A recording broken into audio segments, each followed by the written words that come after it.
चलिए सुनते हैं एक और नई कहानी जिसका नाम है वशीकरण। रक्तबंधन का अंत। राजस्थान के एक छोटे से कस्बे कुंडलपुर में दो परिवार रहते थे। एक, राजवीर सिंह का परिवार, जमीन जायदाद वाला, सम्मानित और गांव में आदरणीय। भैरवनाथ, जो कभी राजवीर का दोस्त था, लेकिन लालच और ईर्ष्या ने उसे शत्रु बना दिया। भैरवनाथ ने तंत्र मंत्र की विद्या सीख रखी थी। लोग कहते थे कि वह श्मशान घाट में रात को मुर्दों की हड्डियों से साधना करता था। राजवीर और भैरवनाथ की दुश्मनी तब शुरू हुई जब जमीन के एक टुकड़े पर दोनों का दावा हुआ। राजवीर ने कानून के सहारे वह जमीन ले ली। उसी दिन भैरवनाथ ने कसम खाई, राजवीर, तूने मुझसे सब छीन लिया, अब मैं तुझसे तेरा सब कुछ छीनूंगा, तेरा वंश मिटा दूंगा। भैरवनाथ ने कालपुरुष साधना की। यह साधना बेहद खतरनाक मानी जाती है, जिसमें इंसान अपने शत्रु की आत्मा को एक एक करके काबू में करके उसका नाश करता है। सबसे पहले उसने राजवीर की माँ, बूढ़ी दादी को निशाना बनाया। एक रात दादी नींद में अचानक उठ खड़ी हुई, आंखें सुर्ख लाल, बिना कुछ बोले कुएं में कूद गईं। गांव वाले बोले, ये आत्महत्या नहीं, ये वशीकरण है। कुछ दिनों बाद राजवीर की पत्नी सावित्री बीमार पड़ी। डॉक्टरों ने कहा, सब नॉर्मल है, लेकिन उसका शरीर धीरे धीरे सूखने लगा। रात में वह चीखते चीखते कहती, मुझे कोई गला दबा रहा है। और एक रात उसकी भी मौत हो गई। फिर राजवीर पर वार हुआ। एक दिन खेत में काम करते वक्त वह आग की लपटों में घिर गया। सबने देखा, आग अपने आप खेत में फैली थी। राजवीर जलकर राख हो गया। पूरा परिवार खत्म हो गया। सिर्फ एक शख्स बचा था, आरव, राजवीर का बेटा, जो शहर में इंजीनियरिंग पढ़ रहा था। आरव को खबर मिली कि उसका पूरा परिवार एक एक करके मर गया। जब वह गांव पहुंचा तो घर सुनसान था।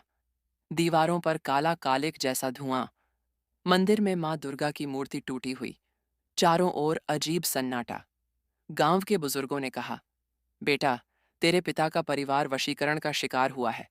वो भैरवनाथ तांत्रिक ही है जिसने सब किया है। आरव टूट चुका था, लेकिन उसने कसम खाई, मैं अपने माता पिता और दादी की आत्मा को शांति दिलाऊंगा। जिस तंत्र से भैरवनाथ ने उन्हें बांधा है, उसी तंत्र से मैं उसे नष्ट करूंगा। आरव शहर लौटा, लेकिन चैन कहाँ। उसने किताबें, ग्रंथ और गुरु तलाशे। उसे एक वृद्ध साधु मिले, आचार्य हरिनंदन। उन्होंने कहा, बेटा, तंत्र का विष तंत्र से ही काटा जा सकता है। तू भैरवनाथ से टकराना चाहता है तो तुझे मां काली की साधना करनी होगी। आरव ने 21 रातें काली मंदिर में साधना की। शरीर पर काली राख, हाथ में त्रिशूल और आंखों में सिर्फ बदले की ज्वाला। साधना के दौरान उसे मां काली का आशीर्वाद मिला। एक रात उसे सपना आया, बेटा, तेरे पूर्वजों की आत्मा तुझसे न्याय चाहती है। समय आने पर मैं तेरे साथ रहूंगी। आखिरकार अमावस्या की रात आई। भैरवनाथ श्मशान में अपने काले चेलों के साथ हवन कर रहा था। हड्डियों से बनी माला और आग की लपटों से घिरा यज्ञ कुंड। आरव पहुंचा, उसकी आंखों में लाल अंगार, हाथ में त्रिशूल। भैरवनाथ हंस पड़ा, तो आ ही गया वंश का आखिरी चिराग। तेरी आत्मा को भी कैद करूंगा और तेरे परिवार की तरह तुझे भी भस्म कर दूंगा। आरव बोला, भैरवनाथ, तूने मेरे परिवार का खून किया है। आज तेरी हर विद्या तेरे ही खिलाफ जाएगी। दोनों में तंत्र मंत्र का भीषण युद्ध हुआ। भैरवनाथ ने शव साधना से प्रेत बुलाए। आरव ने मां काली का आह्वान किया।